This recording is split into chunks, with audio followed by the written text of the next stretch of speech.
start something. You feel me? When we not on no negativity from now on, man. We not doing that.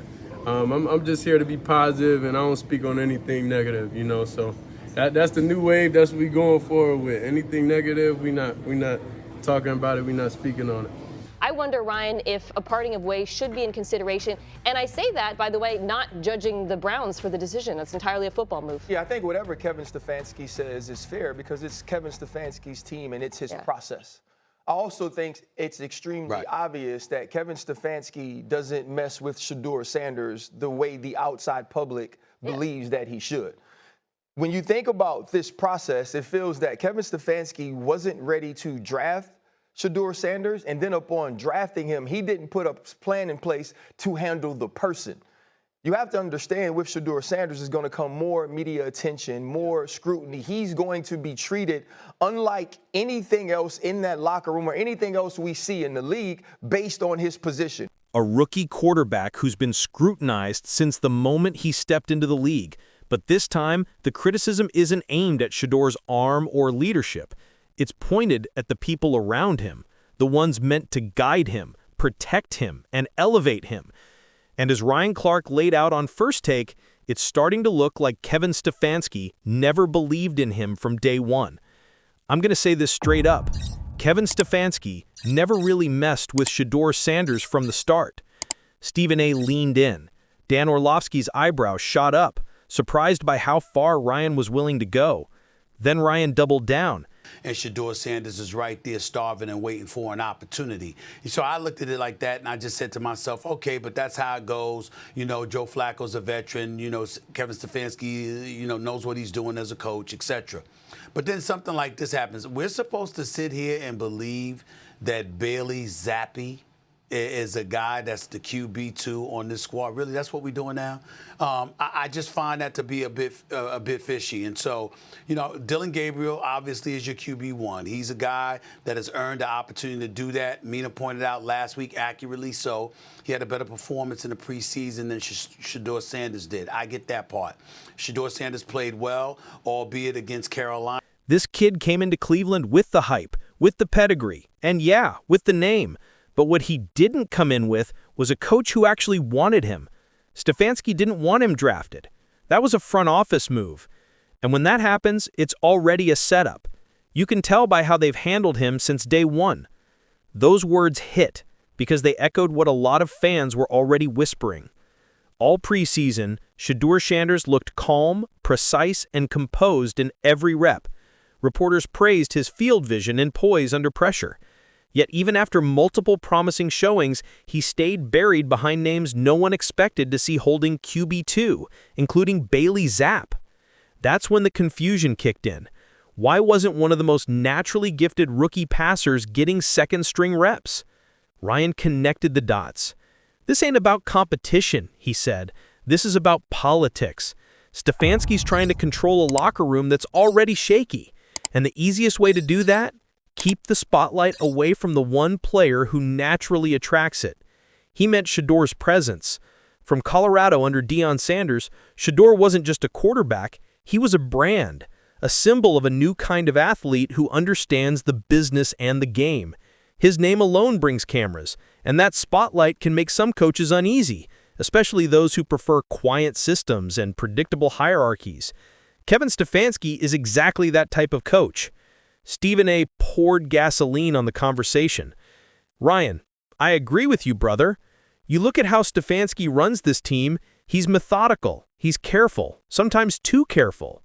You're telling me he's got Shedeur Sanders, a guy who can stretch the field, who can handle pressure, and instead he's letting him rot on the bench behind a guy who's still figuring out how to throw a slant route? That don't make sense. Dan Orlovsky tried to calm the take, suggesting Cleveland might be protecting him from too much early pressure, but Ryan wasn't buying it. And Shedeur Sanders is right there starving and waiting for an opportunity. So I looked at it like that, and I just said to myself, okay, but that's how it goes. You know, Joe Flacco's a veteran. You know, Kevin Stefanski, you know, knows what he's doing as a coach, etc. But then something like this happens. We're supposed to sit here and believe that Bailey Zappe is a guy that's the QB2 on this squad. Really, that's what we're doing now. I just find that to be a bit fishy. And so, you know, Dylan Gabriel obviously is your QB1. He's a guy that has earned the opportunity to do that. Mina pointed out last week accurately so. He had a better performance in the preseason than Shedeur Sanders did. I get that part. Shedeur Sanders played well, albeit against Carolina. Protecting him or hiding him? He snapped back. Because if you're developing a young quarterback, you don't do that by keeping him third on the depth chart while other rookies get real reps. You don't bring him in just to keep him out of sight. The segment got heated, but Ryan's core point was simple. The Browns never built a plan around Shedeur. From the outside, it looks like the organization drafted him out of pressure, not purpose. Maybe for headlines, maybe to please a slice of the fan base. Either way, there was no real development roadmap for Shedeur Sanders. Ryan called it a classic Kobe situation. He reminded viewers how Kobe Bryant entered the league, and some coaches tried to break him mentally before trusting him. He said, "Sometimes coaches don't know how to handle stars. They think the only way to earn respect is to make the kids struggle. But that don't work with every player. Some need confidence, some need opportunity, and Shedeur's being denied both." Back in Cleveland, the questions got louder. Beat reporters noted that Stefanski rarely mentions Shedeur by name when talking quarterback development. When he talks about growth, it's vague. Asked about first-team reps, it's careful deflections. "We'll see what happens in due time," or "We like the competition." But what competition? When Joe Flacco struggled and Bailey Zappe couldn't move the offense in practice, the natural next man up should have been Shedeur. Instead, the staff kept rotating backup names, like they were dodging the inevitable. Fans on X started calling it what they see, Shedeur Suppression. Timelines filled with camp and preseason clips of Shedeur's laser-accurate throws, stitched side by side with Zappe's missed reads. The gap looked obvious. Ryan Clark didn't just expose Stefanski's reluctance, he validated what thousands of fans already felt. If this coaching staff don't believe in him, he said, then let him go somewhere that does. Trade him now. Don't waste his time. Don't waste his prime years sitting behind people who ain't even close to his level. That line hit like thunder. Within hours, social media lit up. Hashtag Free Shedeur and hashtag Let Him Play started trending. Former players chimed in. Chad Johnson posted, "Ryan Clark spittin' facts. You don't bench a quarterback like that unless you scared of the noise he brings." And Deion Sanders, careful but pointed, dropped a message fans immediately tied to the situation. God's plan will always expose what's hidden. Inside the Browns building, the dynamic has gotten complicated. Teammates who bonded with Shedeur during camp rave about his work ethic and humility. They say he stays late after practice, grinding film and footwork. He's frustrated, not by the media noise, but by feeling like he hasn't gotten a fair shot.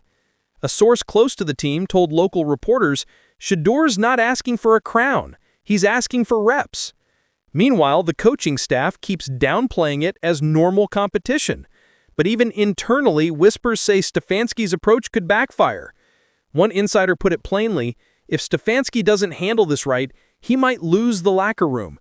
Some of the veterans already think Shedeur deserves the chance. If the coach keeps ignoring what's obvious, it's going to divide the team. That's the risk Ryan Clark was sounding the alarm about. When leadership loses credibility, the room starts choosing sides. Because Shedeur Sanders isn't just another rookie. He represents a new era of athletes who bring their brand, their following, and their confidence with them. He doesn't fit the quiet, system-first mold Kevin Stefanski prefers, but the league is changing. Today's quarterbacks are more than passers. They're the face of the franchise. If a coach can't adapt, he risks losing games and the locker room. Ryan summed it up clean. Stefanski's trying to coach like it's 2005, but this is 2025. You don't silence players anymore. You empower them. You build around them. In the days after that broadcast, the speculation around Shedeur's future in Cleveland surged. Analysts started listing trade fits, the Raiders, Patriots, and Falcons among the most mentioned teams with shaky quarterback situations. If the Browns don't elevate Shedeur to QB2 soon, there's growing belief his agent could push for an exit. And the irony? Cleveland might regret it deeply. because once Shedeur lands somewhere that actually believes in him, it won't take long to shut the critics up. He's got the arm, the intelligence, and the poise. He's not a raw project, he's ready to lead. I would say, you tend to get a little bit more excited, you know, when you see a light at the end of the tunnel, for sure. So my job at first was, you know, to prepare the defense, and I think I did a pretty good job. Nah, but they got Miles Garrett and everybody over there, so, you know. But anyways, Ryan Clark closed the segment with a line that stuck. You can't teach swagger, you can't teach composure, and you can't teach legacy. That kid got all three. The only thing holding him back is his own coaching staff. As that clip keeps circulating, Browns fans are split. Some defend Stefanski's patience, warning that rushing a rookie can wreck confidence. Others see it as an excuse. Either way, we're approaching a point of no return. If Shedeur doesn't start seeing real snaps soon, pressure from fans and media could force a tough decision. Because when your locker room believes in someone more than your head coach does, change becomes inevitable. Ryan Clark didn't just spotlight a football problem, he spotlighted a culture problem. Belief, opportunity, and trust matter as much as schemes and playbooks. And when a coach doesn't believe in his young star, that star will find a team that does. So the question isn't if Shedeur Sanders is talented enough to start. Everybody knows he is. The real question is whether the Cleveland Browns are brave enough to admit it. If they're not, someone else will be. And by then, it might be too late. If you believe Shedeur deserves that QB2 spot or even QB1 in the near future, drop your thoughts in the comments. Is Kevin Stefanski holding him back, or is this part of a bigger plan we just can't see yet? Either way, this story is far from over, and for Shedeur Sanders, the next chapter might be his biggest comeback yet. Thanks for watching. If you enjoyed this breakdown and want more deep dives into NFL controversies and locker room politics, hit like, subscribe, and turn on notifications, because trust me, this story is just getting started. Thanks for staying informed with us. If you found this update helpful, give it a thumbs up, drop your thoughts in the comments, share the video with others who should know, and hit that subscribe button with the bell so you're always first to hear the latest breaking stories.